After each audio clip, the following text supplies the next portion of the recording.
So, forgot to record. So this is one kind of landscape that you find in the south. You have that large coastal zone.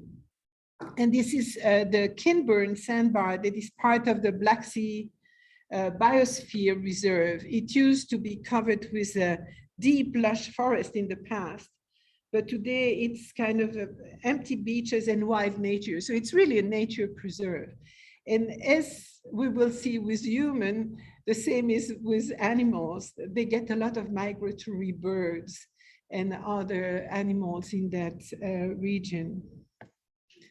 So I'm going to try to give you also some ideas about the demography and the religion of the place.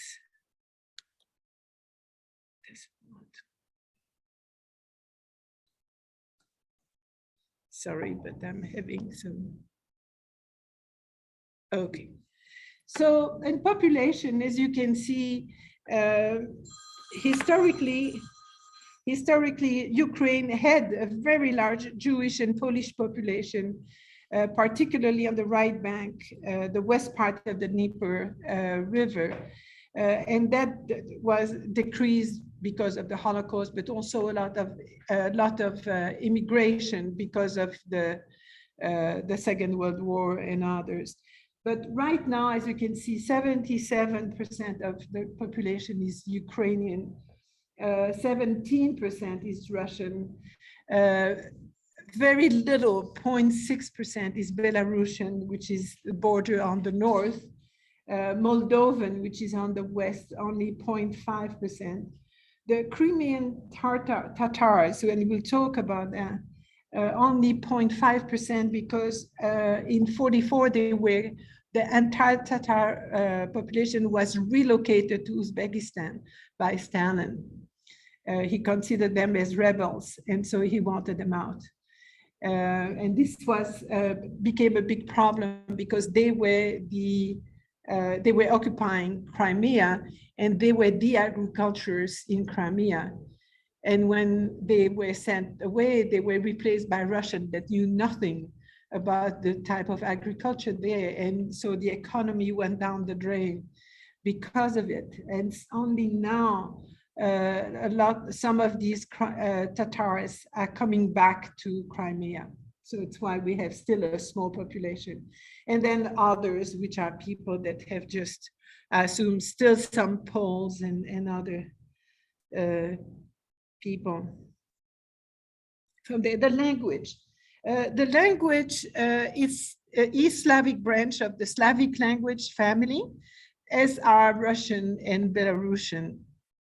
The period of the split with the Russian language as the source is the same, is quite debated. If you talk to the Russian, it only happened in the 16th, 17th century. If you talk to the Ukrainian, it goes back to the 8th century. So this is a problem we find in general with the whole history. We'll talk about it. It's very much depends on which side of the border you are. But a lot of people speak bilingual. Most Ukrainian know Russian. And some consider, particularly in the East, are Russian speaking and secondary Ukrainian speaking. But you have also, you hear Polish, Yiddish, Russian, Belarusian, Romanian, and Moldovan, Bulgarian, Crimean, Turkish, or Hungarian, because all these population either passed through or came back and settled because it was at the time a very successful country economically speaking. The writing is in Cyrillic alphabet. In 1863, actually, for a reason that happened in many countries, they always try to annihilate the minorities, and therefore they prohibit the use of the language in the Russian Empire and forbid any writing in Ukrainian, which is going to cause many problems, not only in literature, but in history, and we'll talk about it too. So Russian was the common language of government, administration, and public life in Ukraine. In 1989, Ukrainian became again the country's official language. Now, a different thing in Crimea, which has an autonomous status within Ukraine, and where there is a Russian-speaking majority, Russian and Crimean Tatars are the official languages. And then you find also in the Donetsk basin in the east, a large amount of primary, secondary school using Russian as the language of instruction. So as you can see, we can already feel that variety within the culture.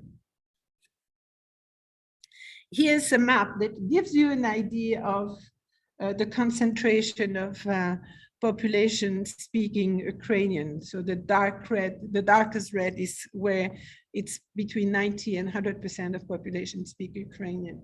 And then the lighter, so you can immediately see that in the west, close to Moldavia, you have only 10% that speak Ukrainian. In Crimea too, for the reason that it used to be occupied by the Tatars and then was replaced by Russian. And then, of course, the Donetsk region and Luhansk on the east, also the same in the very north part. These were often little pieces that were added on to the country within, past their history. As far as religion is concerned, the Orthodox Christians, both in Russia and Ukraine, trace their faith back to the conversion in 988 AD of the Grand Prince of Kyiv, known as Vladimir by the Russian and Volodymyr by the Ukrainian. And so he was baptized by missionaries from Constantinople, which is not that much further south. If you look at the map, it's just opposite side of the Black Sea in the south. And so this is going to make the root of the religion very much concentrated in Kyiv. And that's what Putin is actually using from time to time, because he looks at Ukraine as being almost the mother of Russia for many things. That's why he tries to attach it to it. So in 1686, the Metropolitanate of Kyiv was annexed by the Moscow Patriarch. The Orthodox Church is held by different patriarchs, the Orthodox Church. And so we have, to the contrary of Catholicism that is led by the Pope in Rome, here you have about 14, what they call cephalates, which are the heads, if you want, of the church. And that depends, mostly it's by nationality, but sometimes if it's very large, it's by region. And so you have Moscow, you have Constantinople, then you have other countries with the that are also Orthodox, Eastern Orthodox. And at that time, Kyiv, that was a metropolitanate, got attached. And this is what that changed lately. Just so that you know that mostly the traditional church retains, the Orthodox Church retains the Julian calendar, which makes the Christmas on January 7th and not on December 25th, actually. So that was the precursor to the Gregorian calendar that we follow.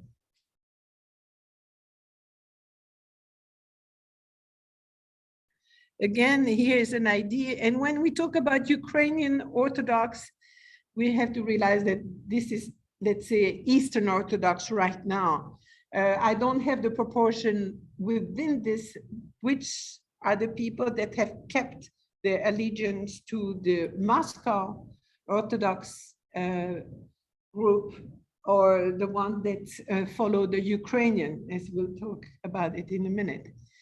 So 46% of people in Ukraine claim to be Orthodox. And then you have a small, about 6% that are Ukrainian Catholic, and they call them Greek Catholic. They are part of Catholicism and do obey to the Pope, but it has a special liturgy that is particular to that. Then you have 2% Protestant, you have 2% Latin Catholic, 1% Muslim, and 0.5% Jewish. And then you have a large population that is non-religious. Though it's really interesting, it's a little bit like everywhere, you have lots of people that are not churchgoers, but still say I'm Catholic or I'm a Baptist or whatever. And over there, it's really a question of nationalism. So you have to say that you are Orthodox to say that you are Ukrainian. That's a really important factor. So on January 5th, 2019, the Orthodox Church of Ukraine was granted the self-governing status by the head of the Orthodox Church in Constantinople. You have a kind of a hierarchy between these heads. And so the Patriarch of Constantinople has a lot to say.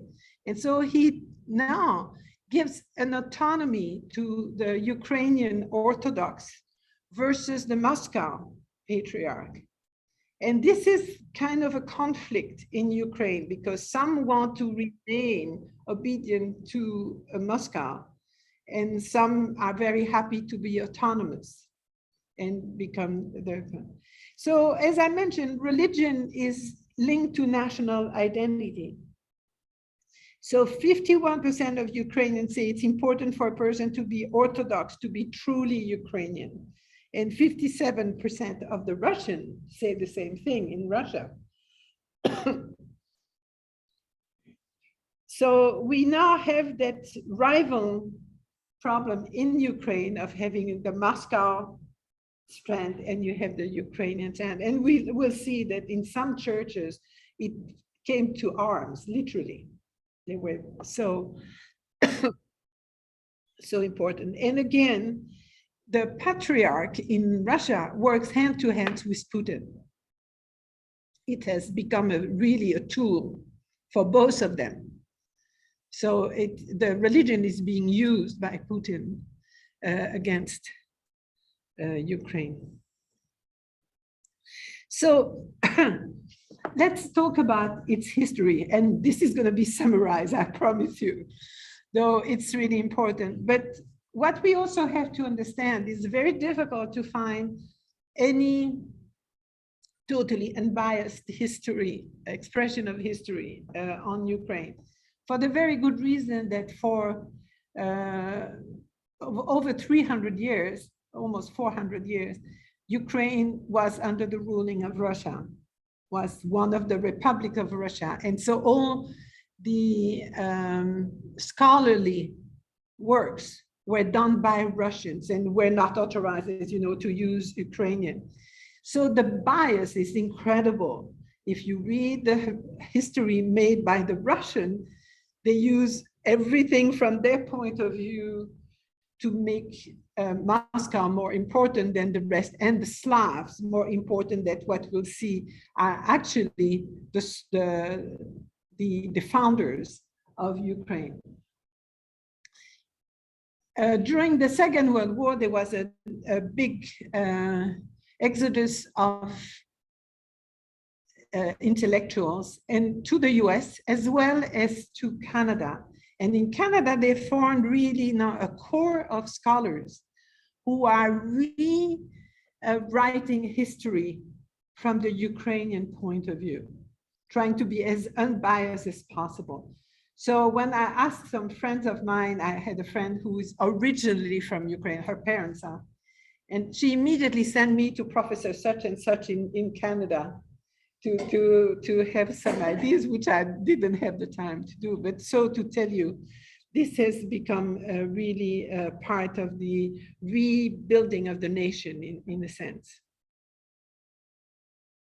So let's go to the source of the founding of Ukraine. And you might be really interested to know that it's our friends, the Vikings, called down in Ukraine, Varangians.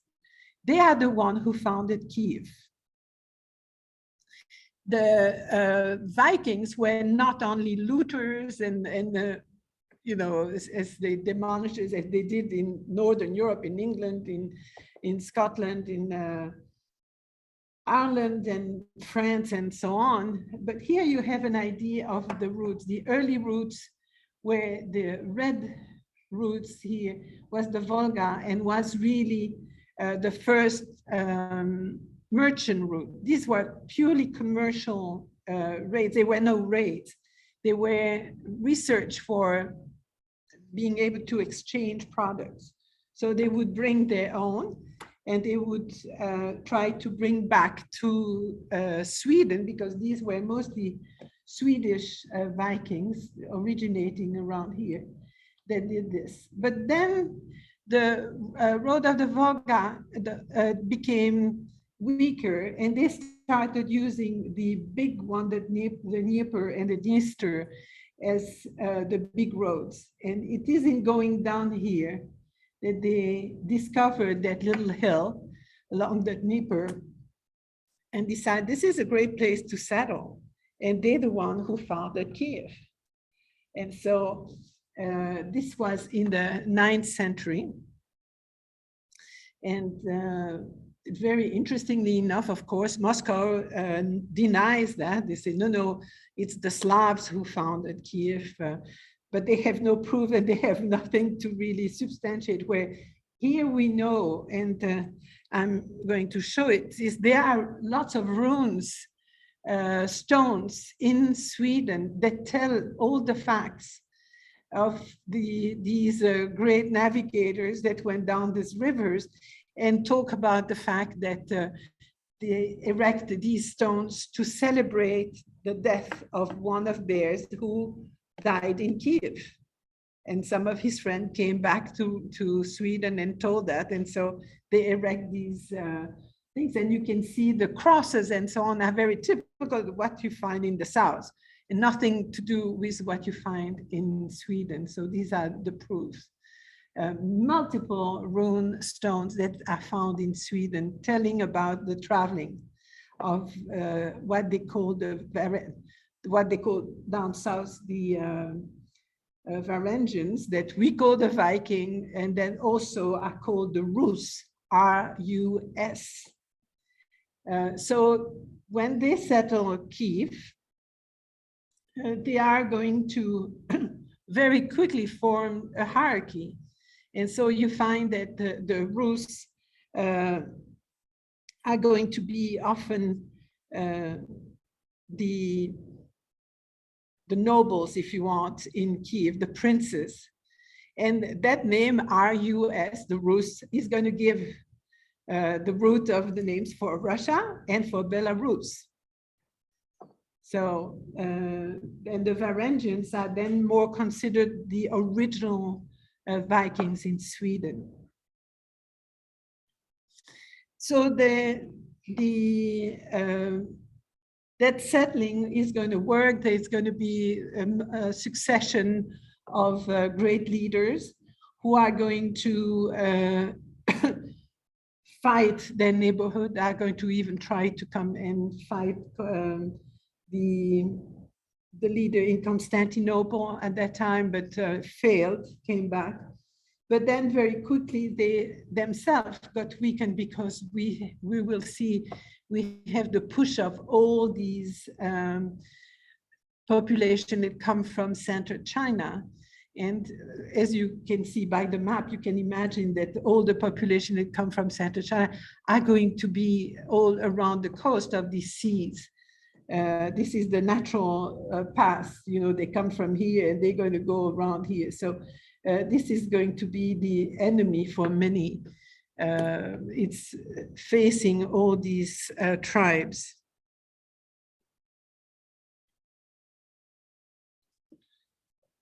In the 13th century, as I mentioned, Kyiv, which is Rusland around 750, is facing by now multiple incursion by the Mongols. So you see in 1240, one Mongol invasion, 1223 in southern part, 1237 from the north. And they keep fighting and fighting. And this is really the big problem that they have, because Kyiv Rus is going to become very prosperous. And of course, the Mongols are attracted by anything that is prosperous, where they can find good things to loot and food for their bands, so that they can go on with their invasion of Europe. An important point is in 1988, under the reign of Volodymyr the Great, as I mentioned, Volodymyr is going to be converted to to Christianity at that time, as well as the whole Kievan aristocracy. So they all convert. But also it's under them at that time, at around 1000, that they have the biggest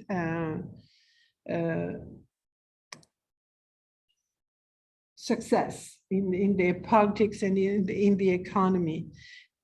Just as I say, only having to face these Mongol invasions, and also some descendants of the Mongols that formed some Turkic population that are settling down in the southern part of the country.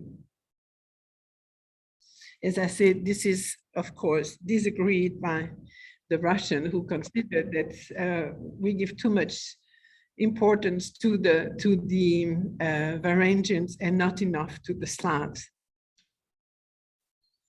And here you can see a painting by Viktor Vasnetsov, who is a specialist in history painting, showing the invitation of the Varangians versus the Slav population that existed there.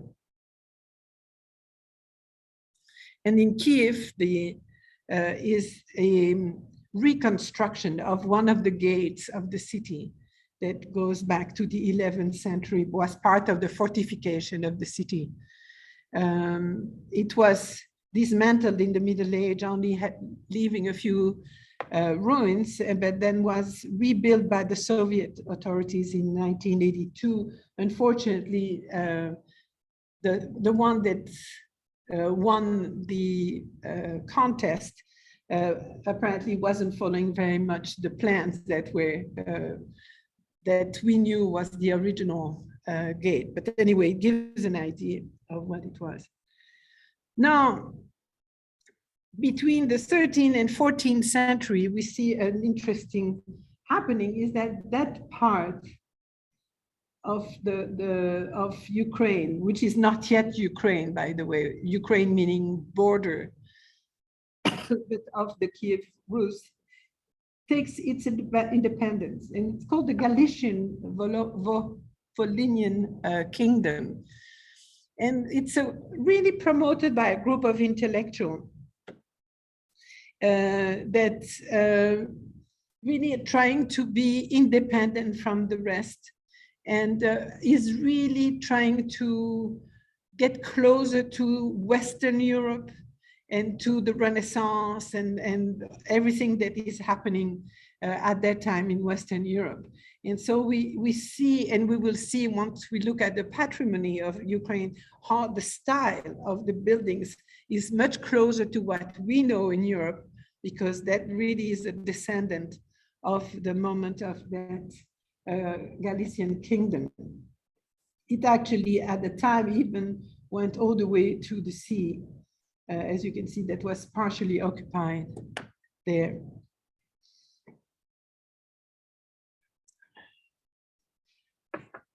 In 1569, Poland and Lithuania, who were really trying to take over more territory, decide to form a commonwealth. And Lithuania took Belarus as hostage, if you want, and part of Russia. And Poland took Ukraine. And so Ukraine became part of the Polish Lithuania Commonwealth. And this is going to change a lot, because Poland is highly Catholic. And you have, on the other hand, down in Ukraine, you have the Orthodox population. So typically what happens is that the nobles, all the elite of Ukraine is going to convert to Catholicism, because then they have links. You know, the religion is so important there that they look more Polish and so are going to get more favors, whereas the basic population is going to remain very fiercely Orthodox. And that's going to form that split, if you want, within society, where the elite will turn Catholic and the rest will remain Orthodox. So the Polish peasants arrived in great number and quickly became mixed with the local population. Again, if you compare the climate in Poland with the climate in Ukraine, you can understand why they want to go south. And the country was already considered very prosperous because of the extraordinary soil that it has. So this is where we start seeing that cleavage between the northwest of the country and then the south and eastern part of the country. This is really something that goes all the way to now, where you see that line that is very much, this is the Ukraine nowadays. And so you can see exactly what Russia is trying to get back, which is the Orthodox part, and where this part was at that time much more close to Poland. And this is going to also have show during the Second World War, the attachment to the West and the attachment to the East.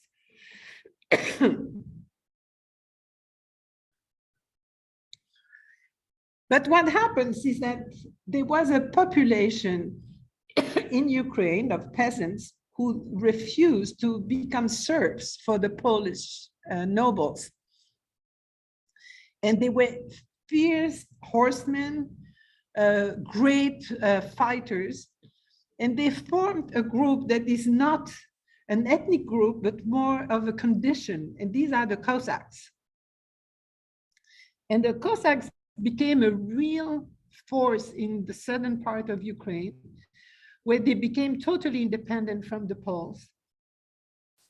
And actually even went down, and in Constantinople were part of the guard of the Sultan, because they were so strong and good warriors. So they form what you can call here that part of Ukraine where the Cossacks are going to be predominant. But Poland and Lithuania fight them. They want them within their power and not independent. So they try to get a treaty with Russia. Big mistake, of course. They want the treaty to get the protection from Russia. And so Russia, very glad to sign that protection treaty, is very quickly, within a couple of decades, changing the protection into ruling. And they annex that part of Ukraine from the Polish-Lithuanian Commonwealth. And so the Cossacks are now taken by Russia, and that's what you can see, the Kyiv and Kyiv, that will be acquired by Russia in that part. So the Polish considered the Cossacks as the ruin, the deluge. They were so strong and so wild that they couldn't control them. So very interesting point of the Cossacks. And I'm going to show you here a wonderful painting by Ilya Hepin of the Zaporozhye Cossack replying to the Sultan in 1676. The Sultan of Constantinople, by that time Istanbul, wanted to acquire that whole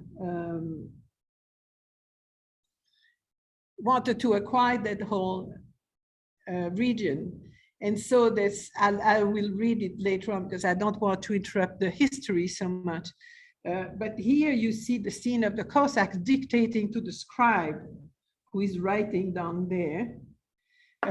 dictating a response that is absolutely insane, and treating the Sultan by all kind of terrible names, and telling him that they don't want to hear anything about it, that they want to remain independent. And this is one of these marvelous paintings by Ilya Repin, who we're going to look at later on.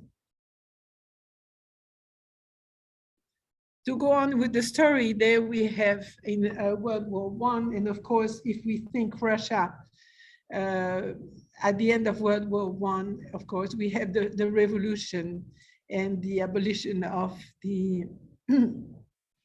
empire and the Tsarism. So in 17, the Bolshevik Revolution actually triggered a lot of trauma for the region of Ukraine. At first, Ukraine thought that they could become independent.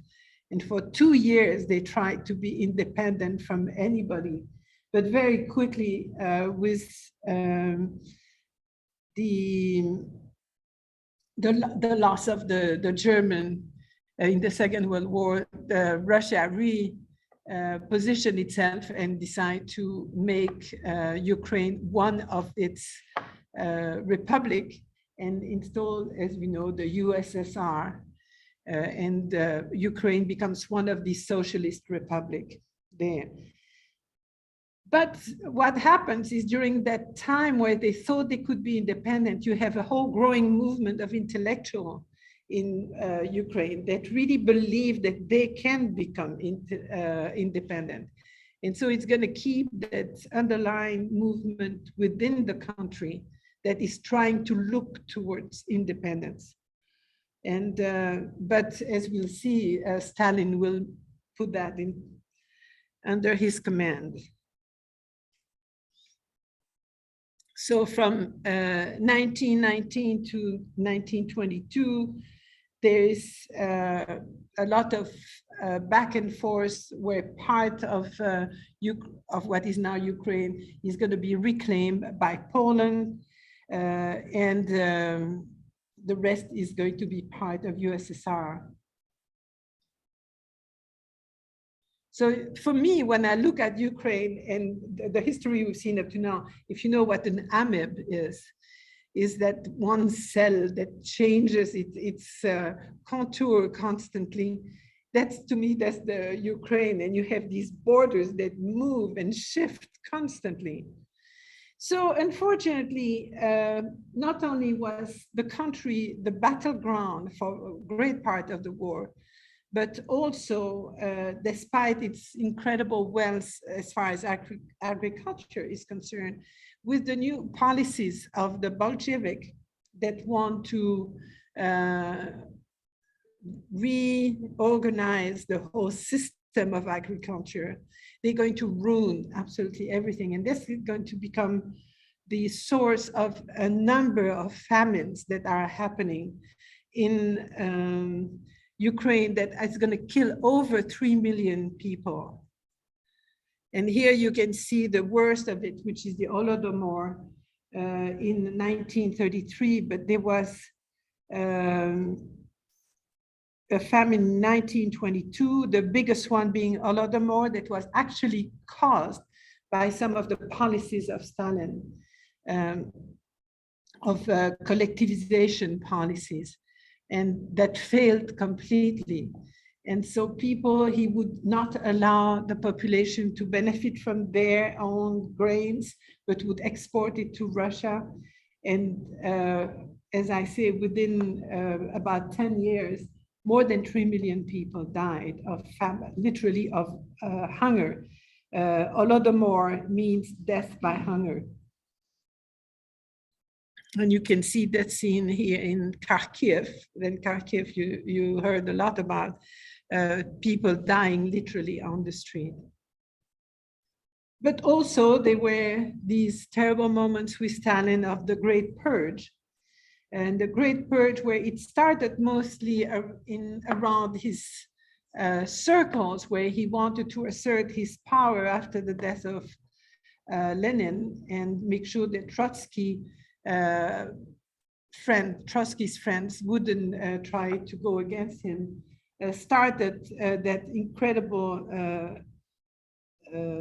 period of Yezhov between 1937 and 38, where not only did he go against all his opponents, politically speaking, around his circle, but also within the army. And people were arrested in a very arbitrary way and expedited. They would go through the tribunal very with completely bogus trials, and then they were executed. And so within 2 years, about 750,000 people in Russia and Ukraine died just like this. And if it is at first just political and army people, military people, it ended up being all the intellectual intelligentsia of the country. So in Ukraine, painters, movie directors, musicians, singers, writers, of course, professors in the university got arrested unless they were very obviously on the side of Stalin, would be arrested with no particular reason and executed, or some sent to camps. And this is one of the monuments to it. So World War II came, didn't help. Again, Ukraine was very much part of the battlefield of the World War II in that place between, of course, now put yourself in the moccasins of the Ukrainian, and you see them really squeezed between the German Nazis coming one side and Stalin on the other side. And this can explain why Putin is talking about the Nazis in Ukraine, is because they had to choose between two evils, and that was not an easy choice. And so some did go on the Nazi side, but this is completely over since. So that really goes back to the Second World War. Again, the World War II ravaged Ukraine. Hitler was looking at the breadbasket, was a very interesting place for him to take. But in fact, it became a bloody war zone. As I mentioned, sometimes the Ukrainian cooperated with the Nazi authority, and that fascism of some of the guerrilla is a source of controversy now. The Kremlin's propaganda says that Kyiv is riding on a wave of neo-Nazism right now. So the second part of Ukraine, the Lviv, so the part that is really was reclaimed by Russia at the end of World War II. Now the Tatars, as I mentioned, on the 10th of May 1944, Beria recommended to Stalin that the Crimean Tatars should be deported away from the border region due to their treacherous actions. And they literally, the military and the group of the JKO went door to door with arms and pulled out all the Tatars that were in Crimea and sent them in locked wagons to Uzbekistan. On the way to Uzbekistan, 170,000 died because of the conditions. And then so they were relocated, and only now the Tatars, many of them are trying to come back to Crimea.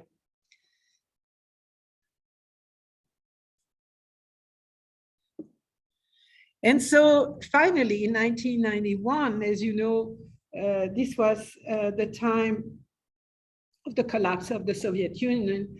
Ukraine and Belarus reclaimed their independence. And this was followed by an election to confirm actually that the Ukrainian wanted to be independent. And so it was proclaimed on August 24th, 1991, as I mentioned, confirmed by a referendum a few months later. 90.5% of the voters vote for independence.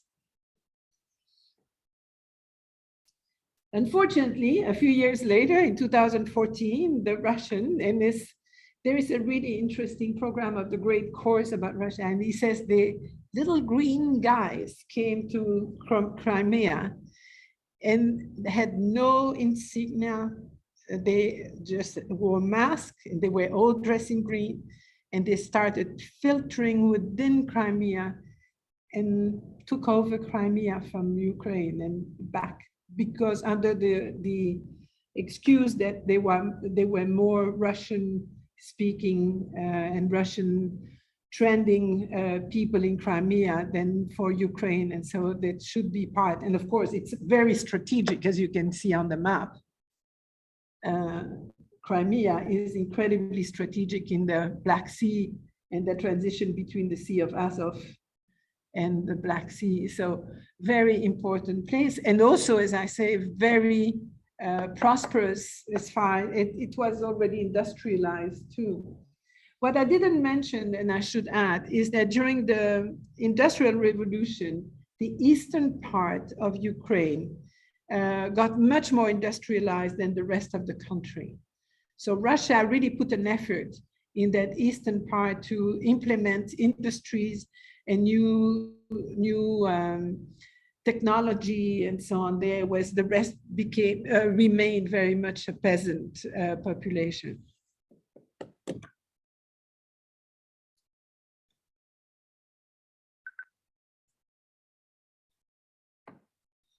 And so this is nowadays, and I'm going to stop my comments here because I don't want to make it a political talk. So you know as much as I do. And so here we have the disputed place on the east that we know is more industrial. And then of course, Crimea. So we have just, I think we're going to stop a minute before I go into this was heavy enough to swallow. We're going to take a good 5 minutes so you can stretch your legs. There's coffee out the door here, and you have cookies there. On Zoom, if you want to ask questions, and in the room, I'll try to answer, but I can't promise. So just take 5, and then we'll go on with the beautiful country. So you see that this is not a simple history, and I simplified it greatly.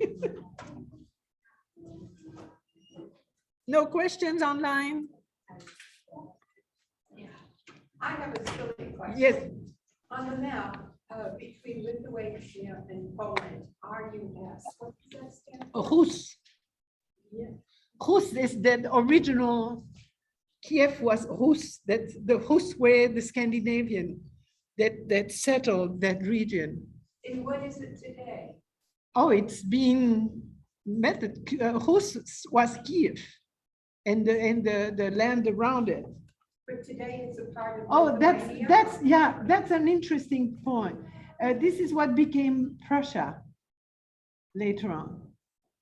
It's going to extend that way, but this is, I don't know exactly if it is still Russian or not. That's a good point. I think it was historically Russian. That's what I thought, is it standing for RUS is standing for Russia. No, I guess you'd have to look at the current map of Lithuania or Poland, right? no, because I looked at it too, and this is the one thing I didn't look at. But I'm glad that you're doing this history part of the lectures. you cannot understand the country if you don't. No, and we have no idea. No, exactly. For me, it was brand new. On your description of it as an amoeba. Yeah. So interesting. So That's what came to me right away when I saw that. I said, that's an amoeba. You know how it can suddenly have an arm and then it comes back and it gets smaller and gets bigger. It's how much it has changed. just Yes. in our lifetimes. Yes, exactly. And so all the maps, and you can go back at it on PowerPoint, you will see that the contour of nowadays Ukraine is always there. So you can see how it departs from what is now. Anne, I'm curious about Yes, Cynthia. before the of course, after the Vikings, then there would be this huge The Mongol. European, Yeah. European, kind of what we call Caucasian, but you know what I mean, white people, in starting in Kyiv and branching out. But before the Vikings, what would be the ethnic, the physical? You have the Kazakhs. You have racial- Kazakhs, and much before that, you have the I don't know how you pronounce the Scythes, Scythes, that is in that incredible nomadic population that was hovering on north of Black Sea to the Middle East, and has produced some very beautiful artifacts of animals and so on. That was one of the big part of the population there. They had contact with Rome and Greece and so on. So What would you say? How would you characterize their racial characteristics? Were they a light-skinned people, a dark-skinned people? Were they more like? we have no idea. No way. Besides, I don't think they've even found any tombs, and it's a culture that is not very often talked about, but it's quite interesting by their artifacts. Yeah. And we know that they were nomads because we find coins from different regions. And the Tatars, that would be part of Tatars that. come from Center Asia. Okay, so All these, the Mongols, the Turks, and so on, all come from Center Asia. So the Scythians, Scythi, Yeah, and the and that were the population that was, I would say probably 3000 BC, okay. around that region. Thanks. You're welcome. I want to know, even though there's a lot going on, are a lot of the churches and the historic buildings still standing? Yes, because the real war is in these Donetsk region and Kharkiv that you see on the north. An occasional missile went to touch more strategic location in Lviv and then in Kyiv, but not in the center. Okay. So you will see only one monastery that is in the Donetsk region that got hit by a missile. That I will show you, but the rest is right now is intact. And so I'm not covering the whole country. I took what is considered the main sites. There are monasteries everywhere in Ukraine. Every decent city has a monastery or many, and cathedrals and so on, because you have also that religion. You have the Orthodox, the East Orthodox religion, but you have the Greek Catholic that were competing in the West. So you have, and then the Latin Catholic that also in the West, because they were so close to Austria and so on, are going to have some churches that are much more what we used to. But you will see what I love. Yes, we can. Thank you. But we're still missing some people. Leave it that way, and so they can come in. Okay, let's stop the light, and so we can. Thank you, Diane. But what I love with what I've discovered in Ukraine is the colors. They use colors. When you look at our churches nowadays, they're gray. The temples are white. They used to be polychrome. Don't forget that the facade of Notre Dame, with all the statues that you have above the doors, were in colors. So they were. Oh, yes. Oh, yes. And all the frieze at the Parthenon was in bright red and blue. So we look at that, the beauty and the simplicity of the stone, and then, for most of these churches were very highly decorated with lots of colors. But now over there, you don't have a lot of outside decoration. You have architectural shapes, extraordinary. Don't close it completely because we're still missing somebody there. So it's, I don't know if, yeah, he should be coming back. So anyway, let's move to, okay. So here we have that I want to show you. So this is the map of Ukraine nowadays. And I've circled the places that we're going to see, or the region that we're going to see. So I'm starting with Kyiv, that is here. And then I go north to Chernihiv, which also belonged to Belarus at the time, and Belarus, and then came back into Ukraine, but has some quite extraordinary architecture. Then I'm going to Lviv, which, as I said, used to be part of Poland, but also the Austrian-Hungarian Empire. So it has that much more Western European flavor. Ternopil will see a castle. Then we're getting close there. And of course, the castles I'm going to show there are typically on the borders because they were there to defend them against the enemy. Chernivtsi is an incredible university. And I'm going to show the large buildings, but also a very international architecture. Venezia is also some castle. Then in the Odessa surrounding, we'll see another castle. And then finally, there is no name because it's a small place, but that's another of the monasteries, and that one, unfortunately, lately, one of the buildings. These monasteries are made of 10, 15, 20 different buildings. And so in that one, we'll see that one of the church and one of the oldest one has unfortunately been touched by, I have to come back to here and mute everybody there so we don't have any incident. Okay, so the patrimony is so the name of this part of the thing. And of course, I have to start with Kyiv. Why is it working? No, sorry. Oh, no, don't tell me.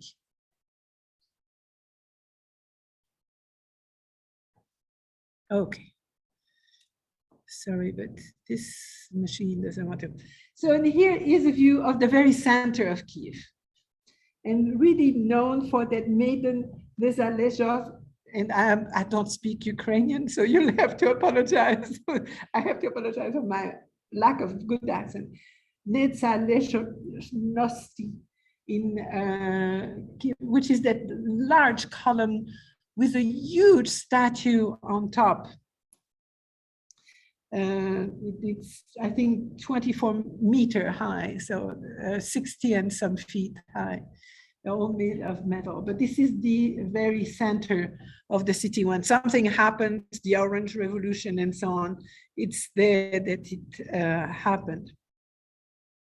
Kyiv has a population as of 2021 of almost 3 million people. It's the largest, of course, of Ukraine, and is the 7th most populous city in Europe. We also have to realize that Ukraine is the 2nd largest country in Europe, if we include Russia, but most of Russia's territory is on Asia. So if you consider purely Europe, Ukraine is the largest country in Europe.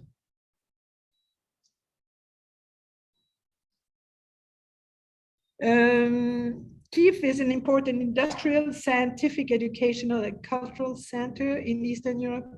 A lot of high-tech industries and higher education institutions.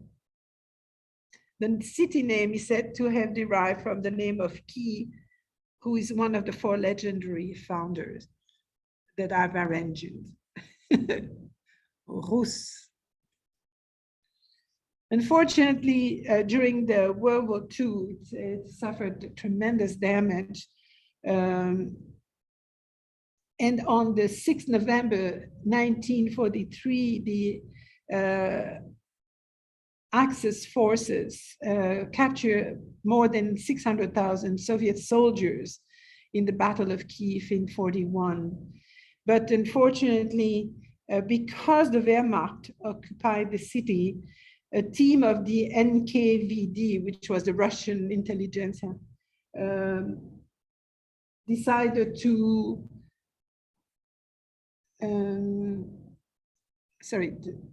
they dynamited the entire largest street of Kyiv where the Wehrmacht was positioned.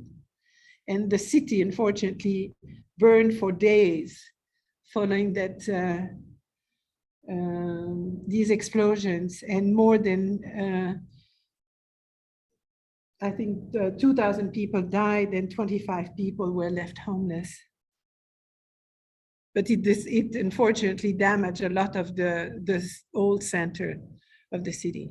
So this is very typical of the architecture, typical Ukrainian architecture. When you see these beautiful cupolas and so on, that's typically 18th century. So often the base of the buildings are older if they resisted the successive incursion by enemies. So often the walls are older than the towers. So the St. Sophia Cathedral is the oldest surviving church and has ornamentation dating back to the year 1000.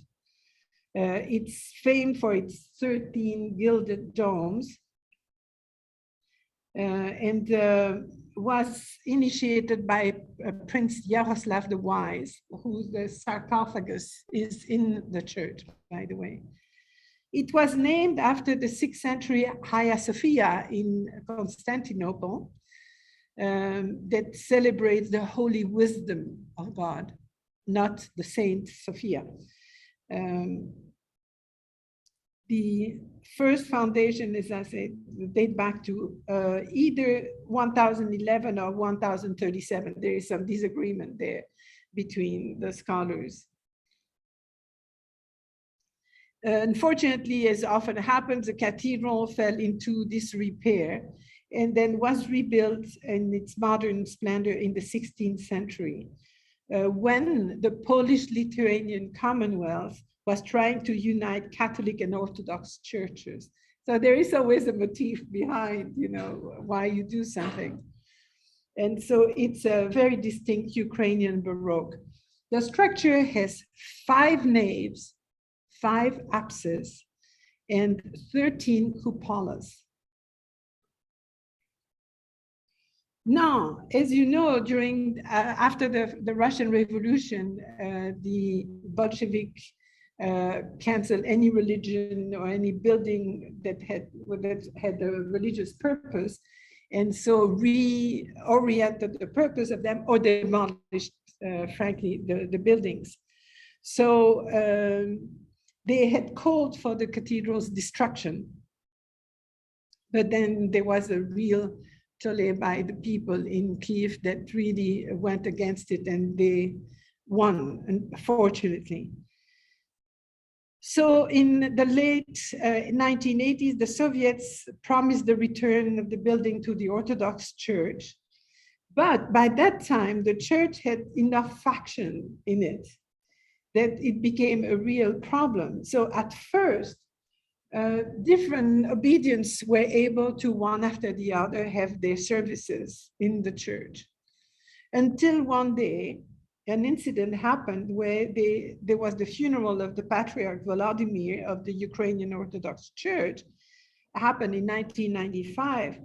And the riot police were forced to prevent the burial on the premises, that this was a museum, and a bloody clash took place. And therefore the government decided nobody was going to use it. And since then, St. Sophia is a museum and no more a working church.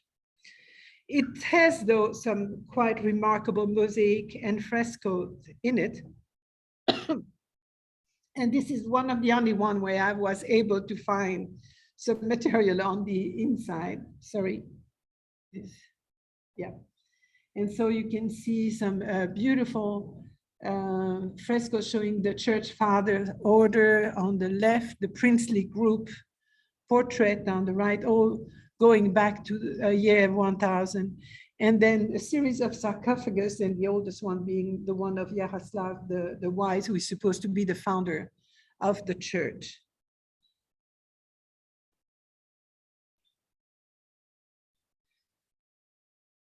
But even more amazing that the St. Sophia Cathedral is the very famous Kyiv Pesher-Slavra, which is the Kyiv monastery of the caves. This is the largest one in Ukraine and the most remarkable. And as you can imagine, it is made, as you can see, of a multitude of different buildings that go back to different dates. So I can't tell you where, when it started. It started actually by its name in caves. So the first monks that came there had dug some caves and some rooms within cave that existed on the side of the hill, and were living in these conditions until there were enough people there that they needed bigger buildings, and so they started building the cathedral, because there are multiple cathedrals, so cathedral and churches and other buildings there to house these monks. And by now there are 600 monks that live in that monastery.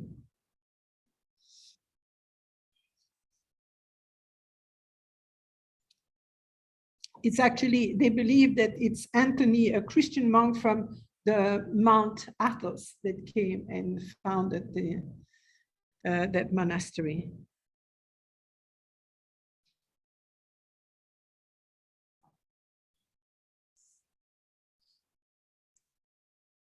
Here's how it looked in the 17th century.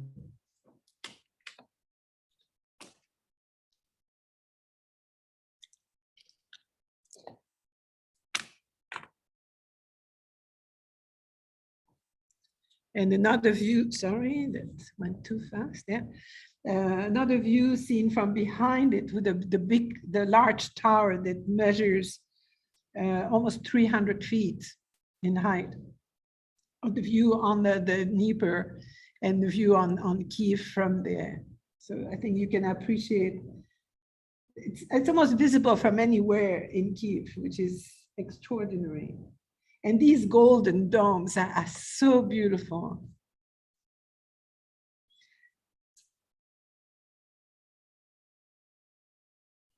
The tower dates back to the mid-18th century.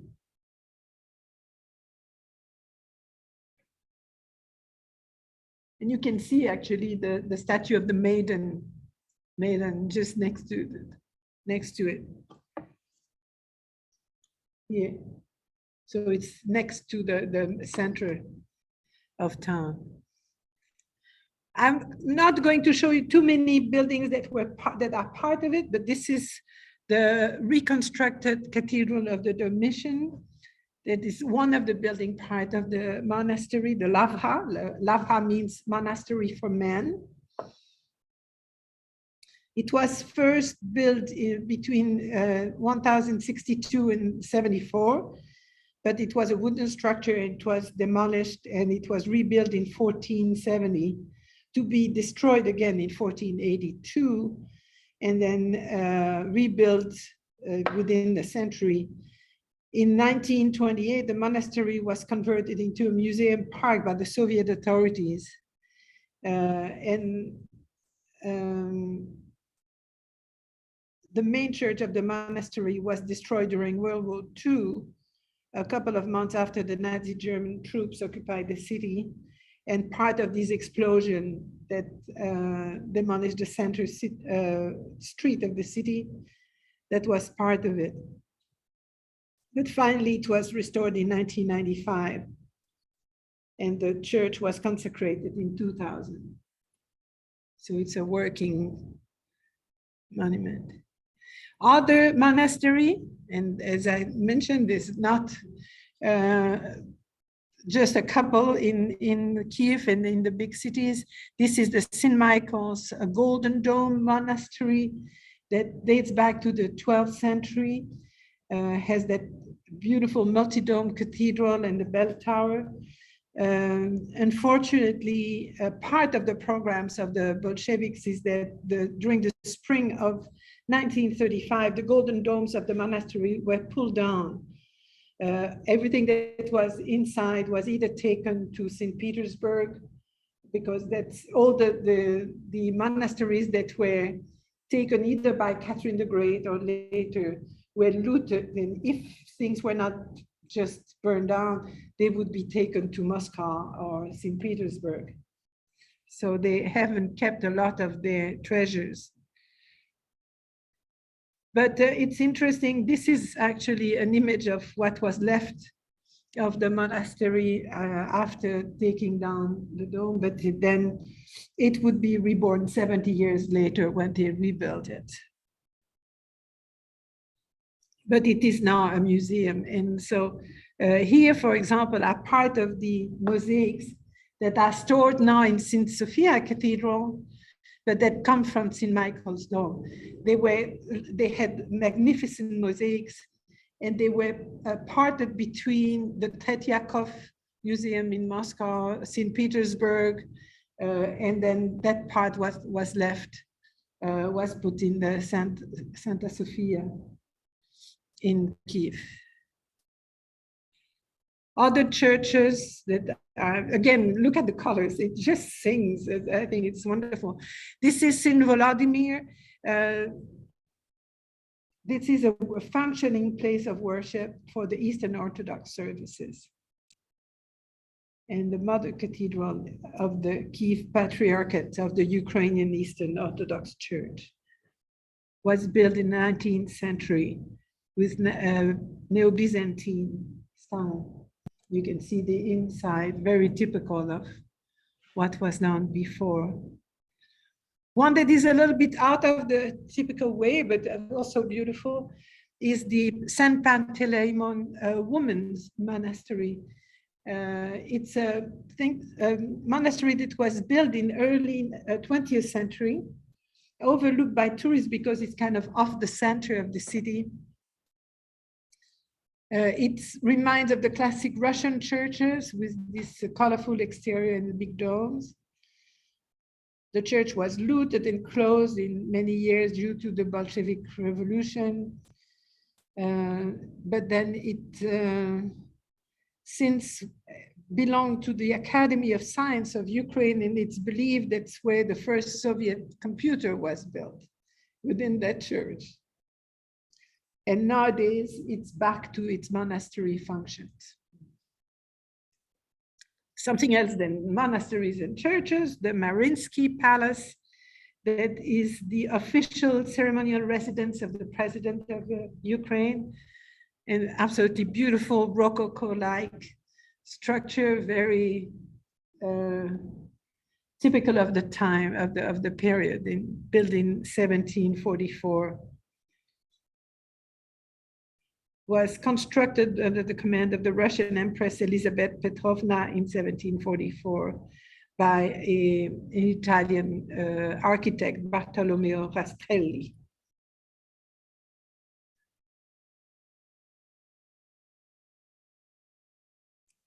And then just a very picturesque view of the city, what they call the Andreevsky descent. It's like the Montmartre of Kyiv, with that beautiful, again, this colorful facade, either with red or ochre.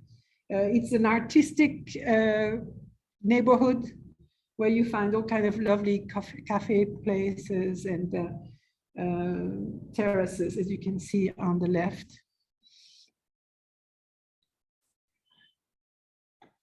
So I'm moving now to the north, to the Chernihiv, the city of Chernihiv, and showing there something really interesting, which is a black grave, the Kurgan, which is one of the tombs of the Varangians that made their way down to Kyiv. And you can see that tumulus there is that tomb that goes back to the 9th century. It's the largest burial mound in Ukraine. Often, as I mentioned, the monks started the settlements in caves. And this is one good example of the St. Anthony caves that started the second part of the 9th century. So as soon as it was that they were converted, the monks came in and started converting the population. This is about 1148 feet long. But we find again these wonderful churches with these beautiful bulbous towers and finials. The Trinity Monastery that actually is linked to these caves that you saw before. This is the continuation of the caves in a much more glorious way. Had been founded by St. Anthony of Peschersk in the 11th century, was abandoned during the Mongol invasion and then fell into disrepair and was finally rebuilt in 1649. The main church, what they call the Catholicon, which is the main church of the monastery, was constructed between 1679 and 95. And this is again a high point of the Ukrainian Baroque. And inside you have the typical iconostasis, which is that screen that separates the altar from the worshippers. And with all the representation of all the saints. It would have been in Byzantine period a much more icon-like representation, much more simplified, but these date back to the 17th century, so much more Baroque in character. Part of the same monastery is what they call a refectory church, with a very different architecture, but still these absolutely singing colors.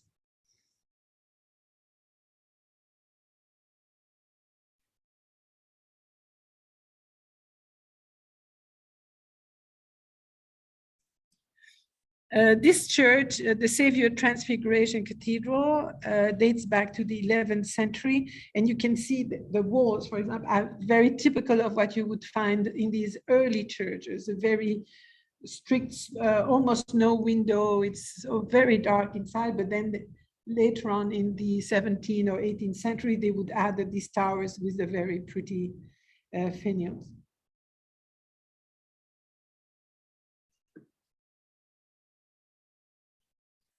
It was renovated in the middle of the 17th century, burned down in the 18th century, and was again renovated. And this dates back to the 19th century. And inside, you have again the iconostasis.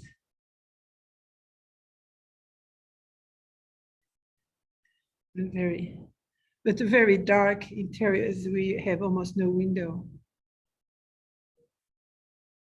Now, when you see the number of beautiful churches, Chernihiv is not such a large city. It doesn't have, I think it has 150,000 inhabitants, so it's a much smaller city, but it has a treasure of beautiful building. This is the Cathedral of St. Boris and Gleb, dating back to the mid-12th century, rebuilt in succeeding period. before being restored to its original shape. So there you can see that rhythmic,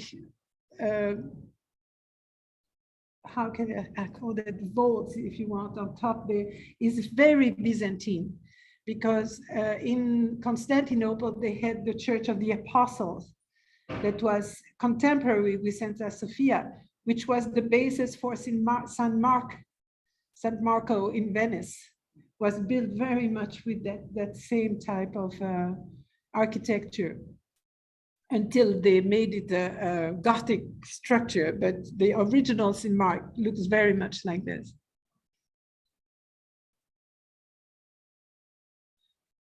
Eletski Monastery Cathedral that was modeled after the Kyiv Pesher Slavha. So definitely the great monastery in Kyiv was very influential on the other. This is the oldest church of the city. Dates back, was started in around 1030.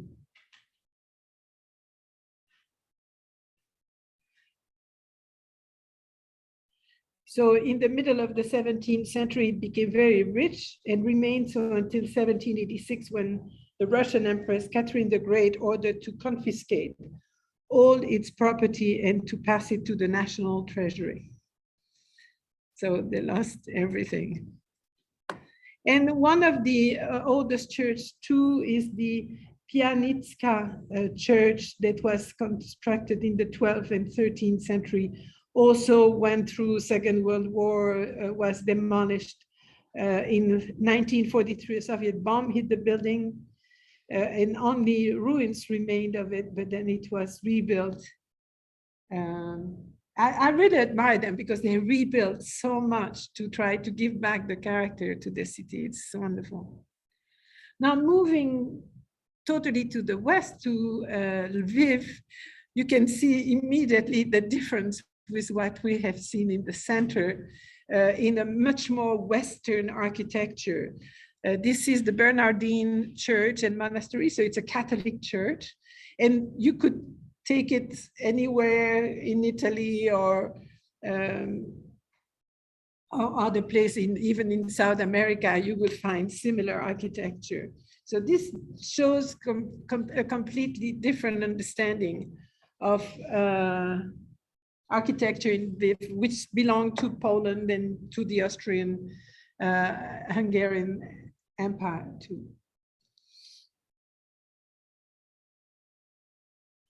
So it was built in the 17th century. The previous monastery had been plundered in 1509, so that was rebuilt. And this is a much more Italian and Dutch mannerism. Refurbished in 1738. It was closed by the Soviets and fell into disuse until 91, when the complex was renovated under the Ukrainian Greek Catholic Basilian order. Very different is that church in Lviv, which is one of these wooden church. This is now the Museum of Folk Architecture and Culture. It was part of a monastery of St. John, but was transferred to as a museum since. But very interesting when you see that completely different architecture too. Talking about cave monasteries, that gives you an idea of what these early cave monasteries looked like, and apparently there are some real living room within that were places where the monks would congregate and pray together. And I have finally, I had to really try to find inside, so you have an idea of how it can look inside, with some icons around. Still in the region of Lviv is that much more Western looking monastery too. This is the Univ Lavha that dates back to 1400. Very influential because, again, these were centers of learning. It's about 50 kilometers from Lviv. And it was the chief sanctuary of the Galician dioceses that, if you remember, when the western part of Ukraine seceded. It was a very wealthy center of religious life that owned 2 villages, 7 towns, and even estates. It was ruined during the Tatar invasion of 1549 and then restored and hosted UNIF printing house, which was quite a unique thing at the time. And it's now back to monasteries and host a museum of ancient icons. Ternopil is on the east of Lviv and hosts the second largest monasteries in Ukraine, in the town of Pochayiv, in the region of Ternopil. This is an interesting point too, because the 19th century legend states that it was founded by the monks that fled from Kyiv during the Tatar invasion in 1240. In the 18th century, it desperately needed reconstruction, and it lasted from 1771 to 91. Now, what is really interesting, it of course suffered from all the invasion, successive invasion, as the others did. But this is one, and let me show you too, is one, the sacred icon that you find in the monastery. But this is a place, for example, that was, after the Soviet Union relaxed its restriction, it was given to the Orthodox Church. But when the split occurred lately between the Moscow Patriarch and the Ukrainian Patriarch, they refused to follow the Ukrainian. And they keep their obedience to Moscow, and they needed a guard. So they have an armed guard to prevent the Ukrainian Orthodox to do anything to them. So these are the type of tension that you can find in the country due to religion or other things. But it's an absolutely, again, amazing series of buildings. There are many churches and smaller buildings. But as I mentioned, there are also castles. This is the Palanok castles in the city of Mukachevo in western Ukrainian, in the southern part. It's close to the Carpathian Mountains. And it's built on a volcanic hill. So it's made of 3 different castles. You can see the high, middle, and low castles. And these are very much, by the way, this is the way many of the castles in Western Europe look like, the original ones. Now, west, east, and south of that is Chernivtsi, and mentioned that's one of the most multinational cities in Ukraine and one of the cultural capital. It's one of, considered really as one of the cultural centers. This is the university that was built at the end of the 19th century and is really considered as a center of learning in Ukraine. Now, the city, having been in the hands of Poland and Austria and so on, has been sometimes dubbed Little Vienna because it has such a variety of architecture within, and often avant-garde. They were things that really around 1900 that were absolutely inspired by what was happening in Vienna. So here's an example. This is, you have the Polish house, the German house, the Jewish National House, that all have a very different architecture. As you can see, they're built at about the same time.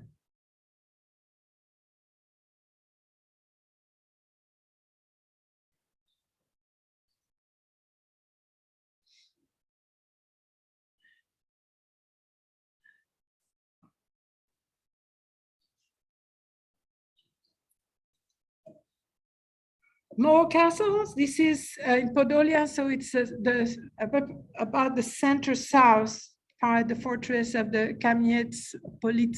Podilsky.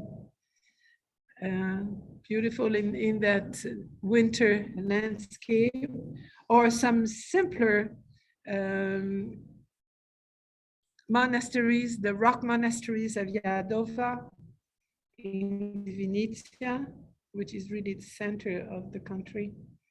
One of the most ancient and underexplored monasteries. They still find things there.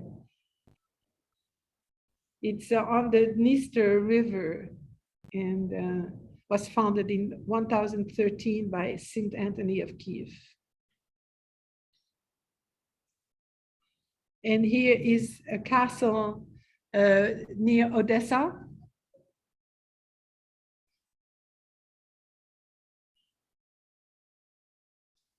There are some interesting Greco-Cyrillic stones that have been found there and have been removed by the Russian, interesting enough, because they didn't like the fact that it would show the fact that it had a link with the West. And so they removed that piece. But very large castle along, this is just next to Odessa, so along the Black Sea. And then finally going all the way to the east, this is the Sviatopokrovska Lavra in the Donetsk region. So this is that unfortunate region that's seeing so much battle, but you can see a very pretty landscape too. And then that these turquoise roofs, absolutely wonderful, showing there. This is again the Holy Mountains Lavra of the Holy Dormition, is a major Orthodox Christian monastery. It was at the time under Catherine, it was shut down. The monastery's land was secularized and donated to the Grigory Potemkin, who was at that time the viceroy of New Russia. He passed it on to his heirs, and they reconstructed the monasteries and made it alive again. Unfortunately, lately it has suffered. This is another view of it. You can see the beautiful finish of these towers. But it, unfortunately, under the excuse that there were some refugees that were housed in the monastery, and particularly in this church, which is the oldest one of the monasteries, dating back to 1500, and beautiful. Look at these beautiful towers, and unfortunately, they sent a missile on it and it burned down.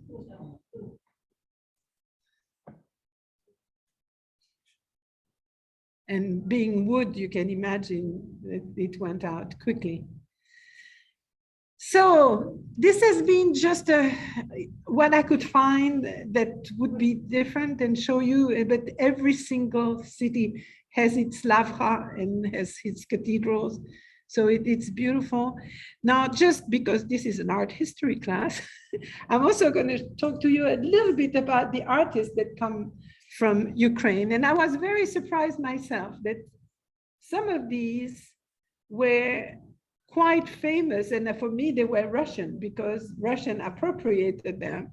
And so the most known is Ilya Repin, who we're going to talk about in September, because he's a very famous realist Russian painter. In fact, he was born in the region of Sloboda in Ukraine, and is considered the most famous of the Russian realist painter.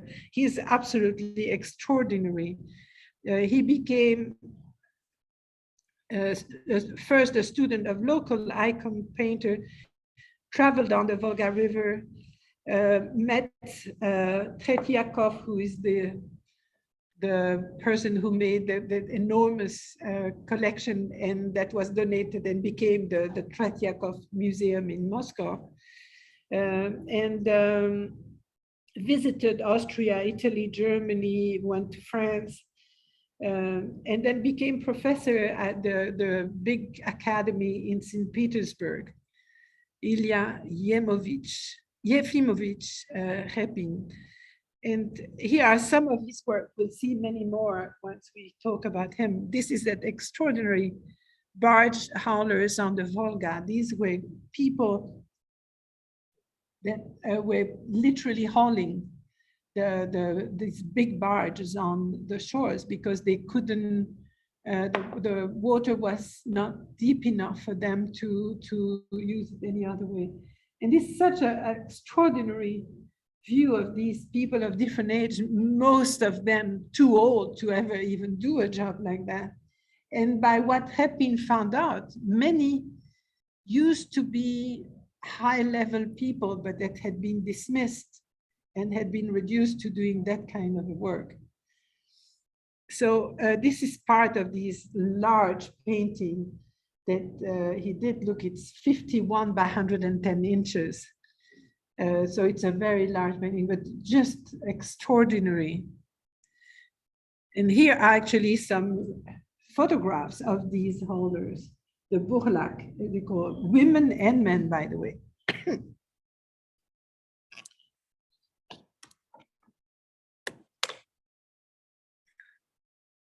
Another of his paintings is that religious procession in Kursk province that shows that the importance of religion, how people were so fixed with this idea of icons and so on. So you see that first icon that is walked on the shoulders of the peasants, and then the crowd that follows, and then you have handicapped people on the side that are pushed back by the lords of the region.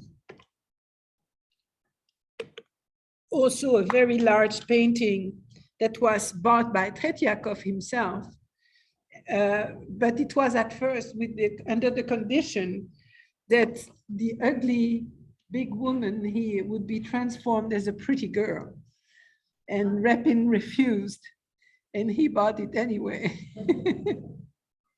But it's an extraordinary painting. If you look at the different characters that are shown in that painting, it's amazing. And these were, again, these procession for Our Lady of Kursk from its home at the Kohenaya monastery to the city of Kursk in Western Russia. And then the famous painting that I showed you earlier that shows by the way, it was bought by Alexander III, who bought the painting for 35,000 rubles, which was the highest price ever paid for a painting in Russia before. But this depicts a supposedly historical tableau set in 1676 and based on the legend of the Cossacks that sending a reply to an ultimatum of the Sultan, Mehmed IV. And they don't have the original reply, but an ethnographer has kind of done the studies and give an idea. I'm going to only read a little part of it. They say, as the Sultan gives all his titles and then tells them that he commands them to ally them with him. And so they reply, "O Sultan, Turkish devil and damned devil, kith and kin, secretary of Lucifer himself, what the devil kind of knight are you that can't slay a hedgehog with you naked arse? The devil excretes and your army eats. You will not, you son of a bitch, take subject of a Christian sons," and so on, and so on, and so on. And it's one is better than the other. And so that's why you see them all laugh loudly, because they are just writing that while the scribe is going there. So Repin became extremely famous, but he bought himself a house in what is now Finland. That was at that time Russian. And his style changed. He remarried. He had married an English governess who was so British that he couldn't cope with it. So he had 4 children with her, and then he divorced her. And he remarried this woman, and he was very happy. And he had that house and died in that house in Finland, even when it became finished. Went on going to St. Petersburg from time to time to make sure that he would keep his role as teacher. He is, by the way, one of the teachers of Nikolai Fechin that I talked about. And you can see that how he evolved towards a more impressionistic type of painting. Another famous is Ivan Kramskoy, who was a friend of Repinoso, that was born also in Sloboda in Ukraine and died in St. Petersburg. Here is some of his works, some religious work, a very realistic view of Christ in the desert, but also portraits of the Tsarin and the Tsar, Alexander III. But then beautiful portraitists. Here are some portraits of Ivan Shishkin, who is another artist, a Russian artist. It's just amazing how you can capture the character of the person. He is Pavel Tretyakov, the famous collector. Very handsome man, I think.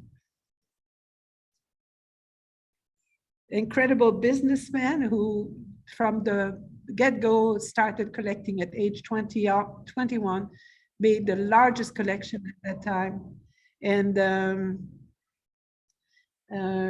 also did a lot of good. He created schools for handicapped children, donated a lot for them to have a high quality education. More known, Leo Tolstoy.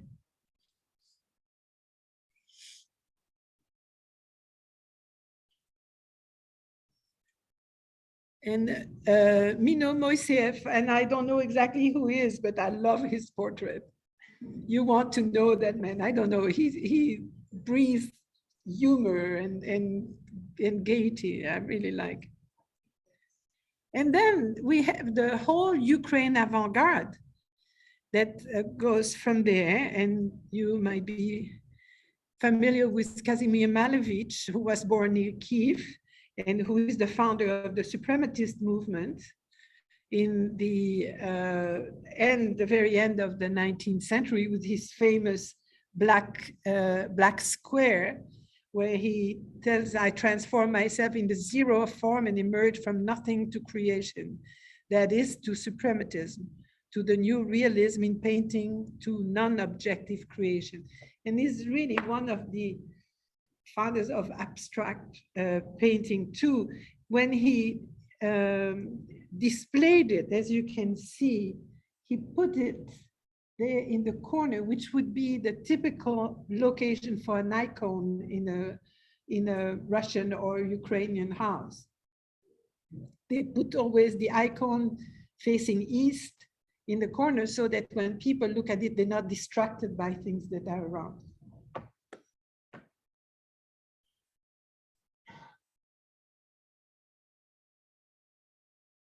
He also did this one. Again, did that idea that achieving an art whose purity would offer a spiritual remedy for the soullessness of modern life.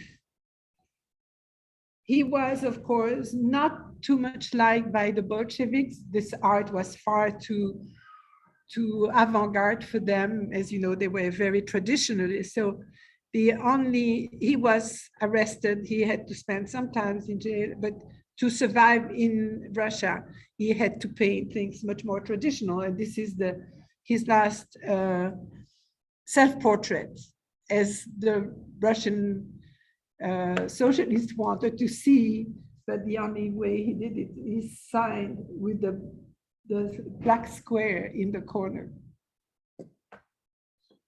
A very important figure that really was influential in Europe. Archipenko, also from Ukraine, born in Kyiv, avant-garde artist, sculptor, graphic artist. He was one of the first to apply the principles of Cubism to architecture. He moved to Paris in 1908 and spend the rest of his life in France. This is one of his works, and the King Solomon at the University of Pennsylvania campus.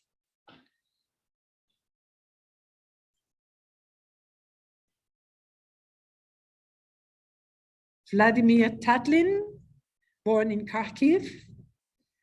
Malevich was one of the most important figures in the Soviet avant-garde, in fact, Ukrainian avant-garde, because it really was, and became a very important artist in the constructivist movement.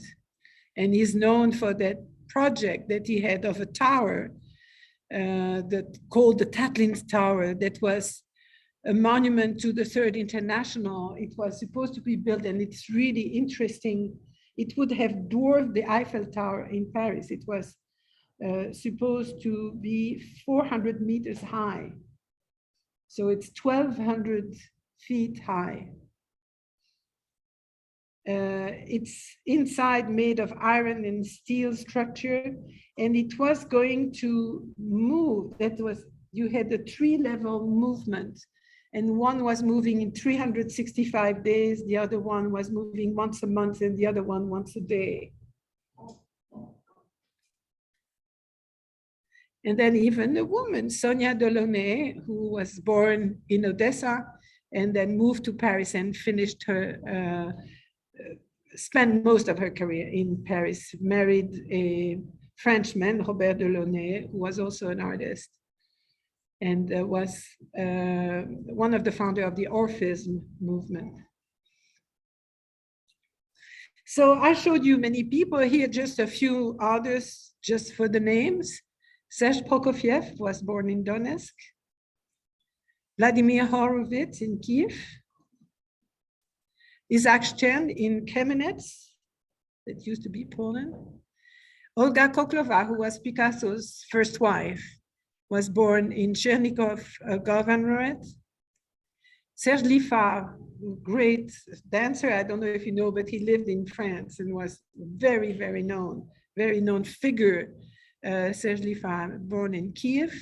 And then others, Kuznetsov was born in Odessa. He's also one of the modern painters. Golda Meir, Prime Minister of Israel, was born in Kyiv, and Igor Sikorsky was also born in Ukraine, the father of the helicopter at the time. So I hope this has given you a little taste of Ukraine. And just go back. Stop the recording.